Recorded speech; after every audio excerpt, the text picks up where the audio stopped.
저희들은 세상을 살고 있지만 세상이 빌려 입은 옷을 입은 것 같이 편하지는 않습니다. 세상을 저희가 받아들이기도 쉽지가 않고 세상도 저희들을 호락호락 받아주질 않죠. 아마 여러 가지 원인이 있을 겁니다. 그 중에 특별한 것은 우리는 죽음 이후의 삶, 천국의 삶을 믿고 있고 그것을 소망 삼아 살아가죠. 그것이 우리의 삶의 최종적인 목적입니다. 하나님의 나라에 가는 것. 그러나 믿지 않는 사람들은 죽음 이후의 세상은 없죠. 죽음으로 끝이 나죠. 그러다 보니까 이 땅을 살아가면서 우리 믿음의 사람들은 천국을 가기 위한 준비된 삶을 이 땅에서 살아가는 것이고, 믿지 않는 사람들은 이 땅에서 삶이 끊어지면 모든 게 끝나는 것이기 때문에 이 땅의 삶에 모든 것을 올인합니다. 우리는 재림을 기다리는 그런 삶을 살고 있죠. 그래서 늘 우리는 깨어있고 기도하는 삶입니다. 지금이야말로 한국교회가 나라와 민족뿐만이 아니라 전 세계를 기도 제목으로 삼고 기도해야 될 때 믿습니다.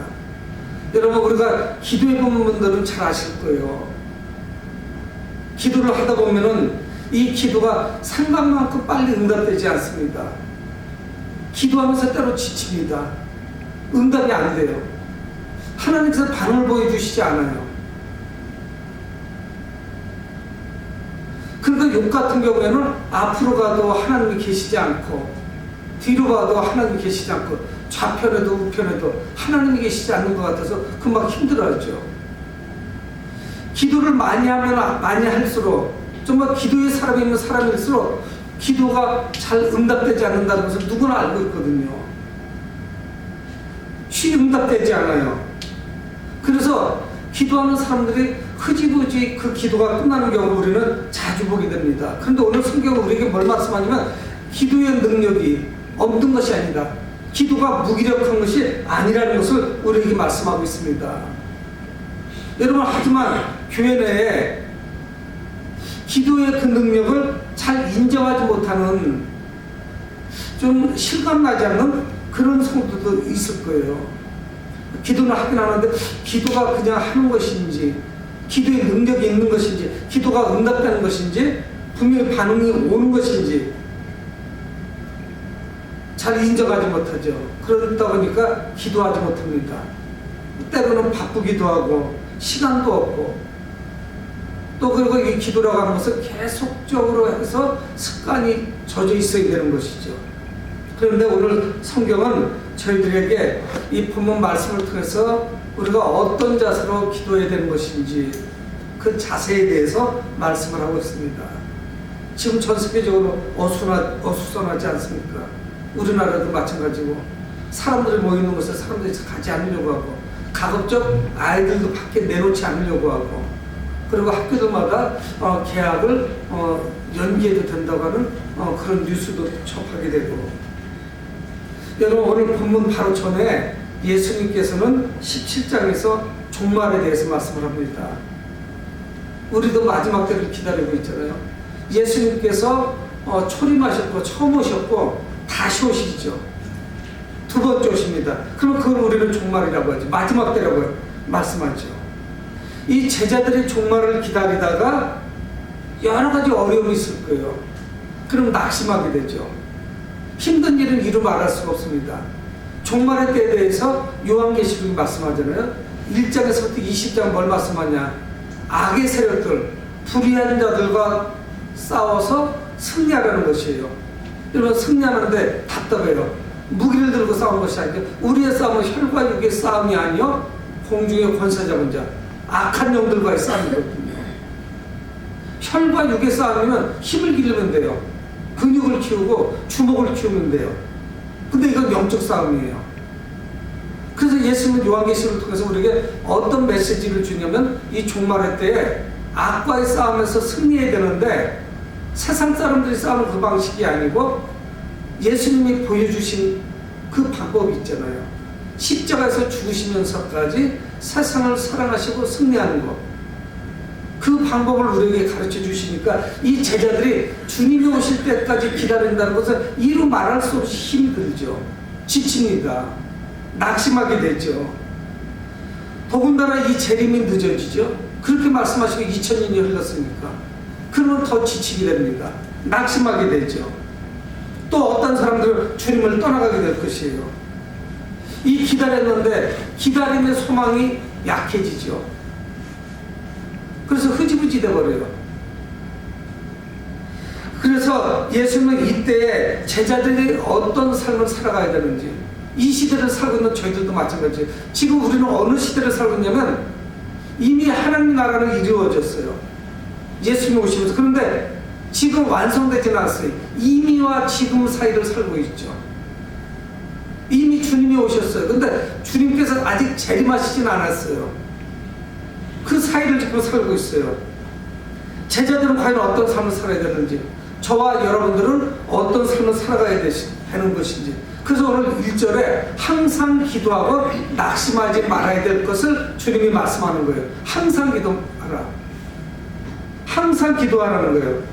데살로니가전서 5장 17절에 사도 바울은 데살로니가 교회 성도를 향해서 말씀하죠. 쉬지 말고 기도하라. 거기서는 항상 기뻐하라, 쉬지 말고 기도하라, 범사에 감사하라, 이런 그리스도 예수 안에서 너희를 향하신 하나님의 뜻입니다. 하나님의 뜻이 뭐냐? 항상 기뻐하고 쉬지 말고 기도하고 범사에 감사하라. 항목 세 가지가 우리가 지키기가 얼마나 어려운지 모릅니다. 어렵잖아요. 어떻게 항상 기뻐해? 짜증나는 일도 있고 화가 나는 날도 있고 일이 잘 안 되기도 하고 다른 사람들이 관계 가운데서 나를 자꾸 긁는데, 항상 기뻐하고 쉬지 말고 기도하고 범사에 모든 일에 감사하는 거예요. 좋은 일만, 수지맞은 일만 감사하는 것이 아니라 나쁜 일을 당했어도, 억울한 일을 당했어도 감사하는 것이죠. 오늘 본문에서 예수님은 이런 내용을 너희들은 기도하라 이렇게 말씀하시진 않아요.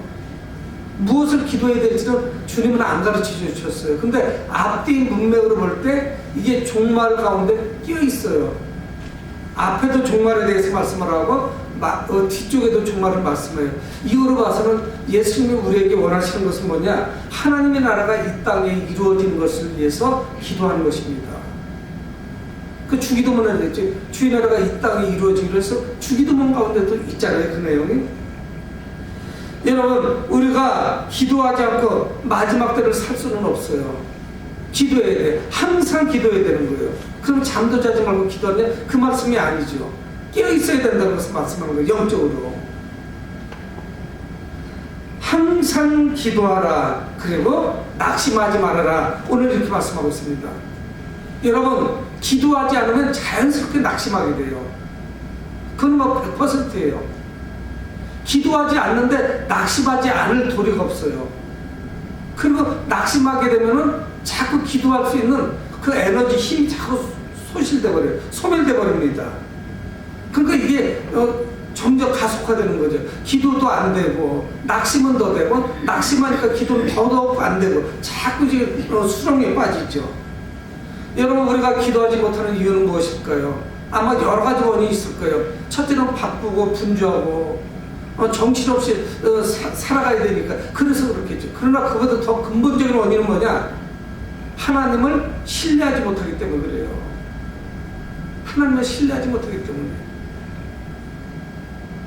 여러분, 우리가 하나님을 신뢰한다면 당연히 기도할 수밖에 없지 않겠어요? 저희들이 초등부죠? 국민학교, 그 당시에 국민학교를 다니고 중학교, 고등학교를 다닐 때는 생활이 어렵죠. 그래서 지금 아이들과 같이 딱히 용돈을 받지 않았습니다. 저는 용돈 받은 기억이 없어요. 제 기억에도. 그냥 필요하면 부모님에게 말씀드려서 돈을 받는 거죠. 아버지하고는 좀 상대하기 좀 껄끄러워요. 그래서 어머니를 거쳐서 이게 뭐가 좀 필요한데 친구들도 만나지 않겠어요. 그리고 간식도 사 먹고 친구들하고 또 어울리다 보면 교통비도 들고 학교만 다니는 것은 아니고요. 그런 생활은 어렵죠. 그래도 자기 부모님을 신뢰하기 때문에 말씀을 드리면 약간의 용돈을 타서 그거를 쓰게 되는 거죠. 여러분, 우리 부모를 신뢰하지 않으면 어떻게 손을 벌릴 수 있겠어요? 절대로 안 하죠. 옆집 아저씨한테 손 벌려보세요. 아무것도 돌아오지 않죠. 여러분, 우리가 하나님께 기도하지 않고 낙심하고 있는 것은 무엇이냐? 우리가 하나님을 신뢰하지 못하고 있기 때문에 그래요. 하나님의 능력을 신뢰하지 못하는 거예요. 믿지 못하는 거예요. 어차피 하나님께 기도해본들 아무것도 이루어지지 않을 거니까 그런 분한테 뭐하러 기도하냐? 이게 내 마음 안에 자리 잡고 있으면 기도 안 하게 되죠. 근데 우리 하나님께 기도하면 하나님은 반드시 응답해 주실 거야. 이런 믿음이 내 가운데 있다면 기도할 수밖에 없죠. 급한 일이 생겼을 때 누구를 찾는지 이거는 매우 중요하지 않겠어요? 하나님을 찾아야 되고 하나님 앞에 무릎을 꿇어야 되고 이게 안 되는 거예요. 습관이 안 돼서. 여러분, 낙심하면은 첫째로 가장 중요한 것이 뭐냐? 주님의 재림을 준비할 수가 없어요. 깨 있을 수가 없다고요. 아무것도 안 되는 거예요. 세상 사람들하고 똑같아지는 거예요. 그냥 오늘 하루만 살고 그러다가 죽으면 모든 것이 끝나는 거죠. 우리의 삶은 그렇지 않잖아요. 여러분, 우리의 삶은 분명히 두 가지 사실은 분명해요. 하나는 뭐냐? 우리의 생애에 주님이 재림할 수 있어요. 재림하지 않는다고 해도 분명한 사실은 뭐냐? 우리는 분명히 죽어요. 그래서 종말을 맞이해요. 이 땅에서 살면 끝납니다. 주님의 나라 가는 것이고 주님의 심판대 앞에 서게 되는 것이죠. 그냥 땅에 묻혀서 흙으로 돌아가서 끝나는 것이 아니죠. 분명히 죽음의 삶이 있죠. 여러분, 그래서 오늘 17장, 오늘 본문 말씀은 아니지만 17장에서는 두 명의 사람을 말씀하고 있습니다. 한 사람은 누구냐면 17장 26절에 노아의 때에 된 것과 같이, 노아의 때에 무슨 일이 있으면 노아는 하나님의 음성을 들었어요. 그리고 하나님이 방주를 만들으라고 말씀하시죠. 근데 허구한 날, 맑은 날이고 좋은 날이고 청명한 날씨예요. 비바람이 불질 않아요. 폭풍우가 없습니다. 근데 하나님이 방주를 만들으라는 거예요. 그래서 방주를 뭐 몇 달 만드는 것이 아닙니다. 120년 동안 준비한 거예요. 사람들이 비웃고 손가락질했을 저 노아 할아버지 저 양반 좀 정신 나갔는가 봐. 이 맑은 날 산 위에서 무슨 방주가 필요하지? 저걸 어디다 띄우려고 하는 거예요? 고기 잡으려고 하는 것도 아니고 저건 뭐 유람선도 아니고 무슨 소용이 있어요? 사람들은 비아냥거리고 조롱했을 겁니다. 하나님은 그런데 분명히 방주를 만들으라 말씀하시죠. 120년을 준비한 거예요. 그리고 났더니 40일 주야로 폭우가 쏟아지죠. 홍수가 난 거예요. 그러니까 뭡니까? 이 노아 할아버지는 홍수 심판을 준비했던 사람이에요. 또 한 사람이 나오죠. 28절에 또 롯의 때와 같으리니, 롯은 뭡니까? 소돔과 고모라가 멸망당하는 것을 지켜봤잖아요. 그러니까 노아나 롯이라고 하는 이 두 분은 다 그 심판을 본 사람들이에요. 이건 뭘 말씀하고 있는 거예요? 정말 끝을 말씀하고 있는 거예요. 근데 거기서 살아남았죠. 여러분, 우리 삶에서도 하나님께서 응답하실 것이라는 그런 믿음과 소망 가운데 우리는 기도해야 될 줄 믿습니다. 이게 사라지면 기도할 수가 없어요. 노아나 롯과 같이 준비하고 기다릴 수가 없습니다. 우리가 믿음으로 기도할 때 포기하지 않게 돼요. 낙심하지 않게 됩니다. 하나님은 그분의 때에 분명하게 응답해 주신다는 사실이에요. 하나님은 오늘 성경에 어떤 식으로 응답하시는지 말씀하지 않아요. 그러나 응답은 분명 세 가지죠. 하나는 뭐냐? 즉각적으로 하나님이 응답해 주시는 것. 그리고 또 하나는 뭐냐면 내가 아직 성숙되어 있지 않지만 하나님이 지체하시는 것. 시간을 좀 끄십니다. 그래서 하나님이 때에 응답해 주세요. 그리고 또 하나는 뭐냐? 하나님 응답 안 해주세요. 노 그래요.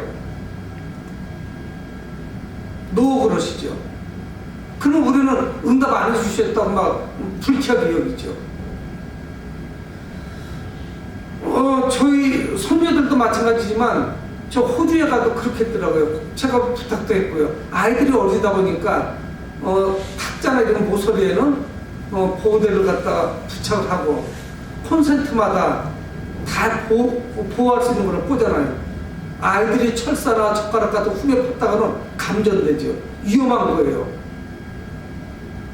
여러분, 그 아이가 클 때까지는 그 콘센트를 막는 거를 막아놔야 되는 거죠. 그걸 제거할 수가 없어요. 아이에게 위험한 것이기 때문에. 그리고 아이들에게 면도칼 같은 걸 함부로 주지 않아요. 칼을 능수능란하게 다룰 정도의 나이가 될 때까지는 칼을 줄 수가 없는 거예요. 왜? 흉기니까. 할 수밖에 없으니까. 여러분, 하나님은 그분의 때에 반드시 응답해 주신다는 사실이에요. 그래서 예수님은 항상 기도하고 낙심하지 말아야 될 것을 비유로 말씀하시는 거예요. 실제 사건은 아니에요. 비유로 말씀하시는 거예요. 어떤 도시에 아나 무인인 재판장이 살고 있습니다. 이 사람은 뇌물을 밝히고 불의한 사람이에요. 그래서 예수님은 이 사람을 향해서 뭐라고 말씀하냐면 불의한 재판장이라고 말씀하는 거예요. 하나님도 두려워하지 않고 사람을 무시해요. 그 재판이 제대로 이루어지겠어요? 이런 사람이? 불의하죠. 왜 불의하다고 하겠어요? 재판을 제대로 안 하니까. 공평하게 해야 되고 공정하게 해야 되죠. 빈부에 따라서 바뀌지면 안 되죠. 많이 배운 사람한테 좀 유리하게 하고 못 배운 사람한테는 불리하고 무전유죄, 유전무죄, 이거는 불공평한 거죠. 그 성경 분명히 말씀하고 있어요. 하나님을 두려워하지도 않고 사람을 무시하는 사람이에요. 여러분, 오죽하겠어요, 이 사람을 재판하는 것이? 근데 그 도시에 한 과부가 있습니다. 억울한 일을 당했어요. 이루 말할 수 없이 어려워요. 그래서 성경 뭐라고 말씀하냐면 자주 가서 원수에 대한 원한을 풀어달라고 그렇게 이야기하는 거예요. 오늘 3절에 말씀하고 있잖아요. 그 도시에 한 과부가 있어 자주 그에게 갔어요. 가서 내 원수에 대한 나의 원한을 풀어주소서. 안 봐도 뻔하잖아요. 과부 혼자 살으니까 얼마나 무시당하고 불이익을 당하겠어요. 그래서 내 원수에 대한 원한을 풀어주세요. 어떤 어려움을 겪고 있는지를 알 수 없죠. 근데 틀렸어요. 왜? 이 재판은 할 것도 없고 가서 이야기해본다 소용도 없어요. 왜? 이 사람은 하나님도 두려워하지 않고 사람을 무시하는데 돈 한 푼 없는 그 과부가 와서 호소한다고 한들 뭐를 들어주겠어요? 이거는 틀렸습니다. 불가능해요. 과부는 재판장을 잘못 만났어요. 그 마을에, 그 도시에는 이 재판장밖에 없으니 누구한테 갈 수도 없어요. 과거의 그 억울함, 이거를 누가 풀어주겠어요? 기대하기는 어려워요. 가능성이 없어요. 그런데 성경은 뭐라고 말씀하냐면 4절에 그가 얼마 동안 듣지 않았다 이렇게 말씀해요. 원래 이런 사람이에요. 과거에게는 재판장을 움직일 만한 그런 인맥도 없고 뇌물을 받을 만한 돈도 없고 능력도 안 되고 아무것도 안 됩니다. 그러니까 원한을 풀기는 어렵죠. 근데 성경은 뭐라고 말씀하냐면 이 재판장이 얼마 동안 듣지 않았대요. 그 이후에 그럼 어떻게 됐느냐? 후에 속으로 생각하되 내가 하나님을 두려워하지 않고 사람을 무시하나? 이런 생각이 드는 거예요. 내가 하나님을 두려워하지 않고 사람을 무시하나? 근데 이건 마음뿐이에요. 이것이 결정적으로 그 재판장의 마음을 돌린 것은 아닙니다. 근데 결국은 뭐냐? 과거의 원한을 풀어줘야겠다는 마음으로 결정이 돼요. 결론은 뭐냐? 저 과거의 원한을 풀어줘야겠다. 이 불의한 재판장은 아마 처음일 거예요. 내가 저 여인의 저 과거의 문제를 해결해 줘야겠다. 그 이유를 5절에 말씀하고 있습니다.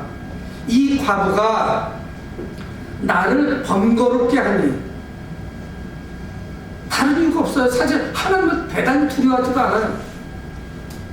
사람을 무시하는 건 여전해요. 근데 뭐냐? 원한을 풀어주려고 하는 이유가 나를 저 여자가 너무 번거롭게 해. 일을 못할 지경이에요. 업무를 봐야 되는데 매일매일 찾아오는 거예요. 시도 때도 없이 찾아오는 거예요. 내가 해야 될 일을 못하는 거예요. 번거로워요. 내가 그 원한을 풀어주리라. 나를 번거롭게 하기 때문에 풀어주는 거예요. 원한을. 정상적인 방법은 아니에요. 그렇지 않으면 원한을 풀어주지 않으면 어떤 일이 벌어지냐면 늘 와서 나를 괴롭게 하리라. 여기서 괴롭게 한다는 단어는 무슨 말이냐면 복싱 용어예요. 그래서 뭐냐면 상대방 선수가 실력이 축축해가지고 나를 주먹으로 때리는데 권투 글러브를 끼고 나를 때리는데 눈두덩이가 퍼렇게 멍드는 거예요. 그게 괴로운 거예요. 그러니까 시합만 하면 계속 때리는 거예요. 상대방이. 그래서 눈두덩이가 막 이게 시퍼렇게 멍이 들죠. 오늘 맞았는데 내려와서 또 때릴 거야. 누가? 과부가. 이거 괴로워서 참을 수가 없는 거예요. 너무 힘이 드는 거예요. 아픈 거예요, 자기가. 그러니까 이거 우리 요즘 말로 진상이에요. 빨리 때려야 되겠어요. 이 여인의 문제를 빨리 풀어주던가 해결해주고 그래서 끝이 나야 돼요. 여러분, 이 재판장이 과부를 딱하게 얘기했다던가 불쌍하고 지금 억울하구나, 법으로 바로잡아줘야지, 공정한 재판을 해줘야겠다, 이런 마음이 우러나왔던 것이 아닙니다. 재판장의 말은 뭐냐? 번거롭게 하기 때문에, 나를 계속 와서 괴롭게 할 거기 때문에 한 방 맞는 것도 힘이 드는데 매일 때릴 거 아니야. 그런 느낌을 받는 거예요. 이 재판장은 과부를 생각해서 문제를 풀어준 것이 아니라 자기를 위해서 문제를 해결해 줍니다. 원한을 풀어주는 것이에요. 이 메시지가 의미가 있지 않겠어요? 과정이 어떻든 간에 이 과부는 문제를 해결받았어요. 근데 해결받은 것이 뭐 때문에 그렇습니까? 이 과부가 끈질기기 때문에 그런 것이죠. 끈질기게 재판장을 찾아갔기 때문에 문제가 해결받은 거예요. 그래서 예수님은 결국은 이 비유가 왜 하는 것이 결론을 말씀해 주시는 거예요, 우리에게. 과부가 끈질긴 것이 우리 기도와 어떤 연관성이 있는 것인지, 나와는 어떤 관계가 있는 것인지, 우리는 이 불의한 재판장의 그 처신한 것을 보고서 교훈을 받을 수가 있죠. 그래서 오늘 본문에는 주인공이 끈질기게 간구한, 찾아다닌 그 과부만 주인공이 아니에요. 나중에는 어떻든 마음이 바뀌어가지고 문제를 해결해주고 원한을 풀어준 이 재판장도 오늘 본문에서는, 비유에서는 주인공입니다. 여러분 한번 생각해 보세요. 이 불의한 재판장, 늘 뇌물이나 받고 어떤 인맥이나 지인들의 부탁에는 유리하게 판결을 내려주는 이 재판장, 이 재판장과 하나님을 우리는 비교해 볼 수 있죠. 불의한 재판장과 하나님을 우리는 어떻든 비교해 볼 수 있어요. 과정이 어떻든 이 과부의 원한을 이 재판장은 풀어줬습니다. 목적을 성취했어요. 어렵기는 했어요. 과정이 쉽지는 않았어요. 순탄하게 원수를 갚은 것은 아니에요. 원한을 풀지는 못했어요. 하지만 목적을 이뤘다고요. 이런 불의하고 돈이나 밝히고 판결을 제대로 내리지 못하는 이 재판장이 이 정도라면 우리 하나님은 어떻겠어요? 오늘 본문은, 성경은 이걸 말씀하고 있습니다. 그래서 7절에 하물며, 6절로 또 한번 읽어봐야겠죠. 주께서 또 이러시되 불의한 재판장이 말하는 것을 들으라. 불의한 재판장도 괴롭게 하기 때문에 문제를 해결해 주는데, 하물며 7절에 하나님께서 그 밤낮 부르짖는 택하신 자들의 원한을 풀어주지 아니겠느냐 말씀하는 거예요. 불의한 재판장도 과부가 손가시게 하니까 문제를 해결해 주는데, 좋으신 하나님이, 선하신 하나님이, 사랑이 충만하신 그 하나님이, 우리를 창조하시고 보시기에 심히 좋았다고 하신 그 하나님이 우리가 밤낮 가서 부르짖으면 안 들어주시겠냐는 거예요. 어떻게 하신다? 속히 들어주신다는 거예요. 그 다음 말씀이.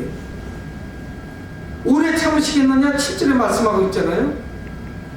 오래 참으시겠느냐? 여러분, 우리의 기도를 들으시고 반드시 응답해 주시는 하나님에 대해서 말씀하고 있는 거예요. 물론 응답을 받은 것은 과부가 끈질기기 때문에 가능했던 것이죠. 근데 대상이 누구냐? 불의한 재판장이 아니라 좋으신 하나님이시라는 거예요. 그래서 우리 하나님은 오래 참지 않으시죠. 근데 문제는 뭐냐? 우리가 하나님을 신뢰하지 않기 때문에 하나님께 문제를 가지고 나아가지 않는 거예요. 문제가 생기면 퍼뜩 생각나는 사람이 있어요. 문제가 생기면 퍼뜩 기억나는 그런 단체나 이런 데가 있는 거예요. 그래서 거기를 쫓아가는 것이죠. 여러분, 우리의 기도를 들으시는 분은 바로 하나님이십니다. 하나님이 들으시는 거예요. 원한을 풀어주지 아니하겠느냐? 그들에게 오래 참으시겠느냐? 재판장하고는 전혀 차원이 다르죠. 하나님이 응답하실 것을 우리는 안다면 끈기 있게 기도할 수 있습니다. 언제까지? 응답 응답해 주실 때까지 기도할 수 있죠. 그럼 100% 응답 받는 거예요. 하나님은 속히 원한을 풀어주신다. 8절에 또한 말씀하고 있어요. 내가 너에게 이르노니 속히 그 원한을 풀어주시리라. 재판장은 짐을 빼고 수십 번 수백 번 쫓아갔을 때 원한을 풀어줬는데 우리 하나님은 어떻다고 속히 원한을 풀어주신다는 거예요. 문제를 해결해 주신다는 사실이에요. 여러분, 근데 더 중요한 말씀을 마지막에 우리 예수님은 말씀하고 있습니다. 그게 뭐냐면 8절 중반절이에요. 그러나 인자가 올 때에 세상에서 믿음을 보겠느냐? 이렇게 말씀하시는 거예요. 내가 올 때 언제 오세요? 주님 재림하실 때 우리는 몰라요. 인자가 올 때에 세상에서 믿음을 보겠느냐? 이야기는 뭐예요? 처음에는 항상 기도하고 낙심하지 말 것을 말씀하시다가 8절 끝날 때는 뭘 말씀하냐? 믿음에 대해서 말씀하는 거예요. 여러분, 믿음이 없으면 기도할 수 없습니다. 믿음이 없는데 어떻게 기도를 해요? 하나님을 믿지 않는데 어떻게 기도하겠어요? 하나님이 응답해 주실 것이라고 믿지 않는데 누가 기도하겠어요?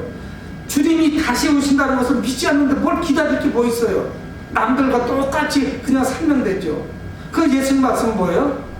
내가 올 때, 내가 재림할 때 세상 가운데서 믿음을 보겠느냐? 이 말씀 뭐예요? 믿음을 가지고 기도하는 사람을 내가 보겠느냐? 없을 거라는 거예요. 많지 않을 거라는 거예요. 왜? 세월이 많이 가니까 다 잊어버리는 거예요. 무장이 이제 다 된 거예요. 그래서 주님을 사모하고 주님이 재림하실 것이라고 소망하지 않죠. 주님이 혹 안 온다고 하더라도 우리는 분명하게 우리가 나이가 먹으면 때가 되면 우리는 이 땅에서 살 수가 없죠. 죽게 되죠. 그게 우리에게는 종말이에요. 그럼에도 불구하고 자기는 안 죽을 것 같이 이 세상을 살아갈 수 있죠. 깨어있지 않고 기도하지 않고 믿음을 갖고 있지 못할 수 있다는 사실이에요. 그러니까 예수님은 뭐예요? 인자가 올 때, 내가 다시 올 때에 세상에서 믿음을 보겠느냐? 내가 올 때 너희들 가운데서 믿음을 가지고 기도하는 자들을 보기를 원한다. 이걸 말씀하시는 거예요. 내가 다시 올 때 너희들이 믿음으로 나를 소망하면서 기도하는 모습을 내가 보기를 원한다. 영적으로 깨어있다가 주님을 만나야 되지 않겠습니까? 여러분, 예수님께서 다시 오실 때 성도들은 과연 믿음을 지킬 것인가? 이거를 우리에게 던져주고 있는 것이에요. 기도 응답은 물론이고 그거를 확신한다면 우리는 깨어서 기도할 수 있죠. 예수님이 반드시 오신다는 100% 흔들림 없는 그 믿음, 그거를 가지고 이 세상을 살아가는 사람 당연히 깨어서 기도하죠. 여러분, 이건 잠도 안 자고 교회 와서 무릎 꿇느냐 이 말씀을 하는 것은 아니에요. 영적으로 깨어있음을 말씀하고 있는 것이죠.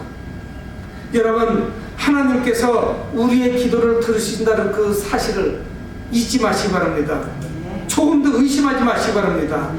여러분, 기도는 무엇이냐? 응답될 때까지 기도하는 게 기도예요. 응답될 때까지. 그러는 사람은 다 응답받아요. 기도하다가 중간에 도중하차하니까 응답이 안 된 상태니까 늘 그 사람은 기도 응답은 없는 것이다 이렇게 되어 있고 등식이 성립되죠. 근데 응답될 때까지 기도한 사람은 아직 응답 안 됐으니까 현재 진행형이에요. 그리고 응답 받으면서 다 됐으니까 100% 응답이 되는 것이죠. 여러분, 예수님께서 다시 오실 때 끈있게 기다리며 기도하는 우리의 모습을 보기를 원하십니다. 아마 많은 사람들이 이 과거와 같은 끈기로 기도하지 않을 가능성이 커요. 예수님 말씀 볼 때. 하지만 마지막 때를 사는 그리스도인들은 항상 기도하고 낙심하지 말아라. 1절에 말씀하고 있는 거예요. 주님의 재림을 소망하면서 우리는 더 큰 소망과 목적과 비전을 가지고 있지 않습니까? 세상 사람들은 분명히 달라요. 제가 주님이 안 오신다 할지라도 이 땅을 살다가 내 생명이 끊어지는 그날 저는 주님의 그 심판대 앞에 서게 되겠죠. 주님의 날에 들어가겠죠. 그 소망을 가지고 우리는 기도하는 거예요. 주님이 내가 죽기 전에 오시던가 주님이 안 오시면 내가 먼저 죽어서 주님께 가니까 둘 중에 하나예요. 근데 끝은 분명히 있다는 사실이에요. 사랑하는 성도 여러분, 믿음 있는 성도만이 기도하다가 재림하신 예수 그리스도를 만날 수 있습니다. 이 사실을 잊지 말고 늘 기억하고 깨어서 기도하시는 여러분 되길 주 이름으로 축원을 드립니다. 고마우신 아버지 하나님 은혜를 감사합니다. 늘 깨어서 기도하게 하시고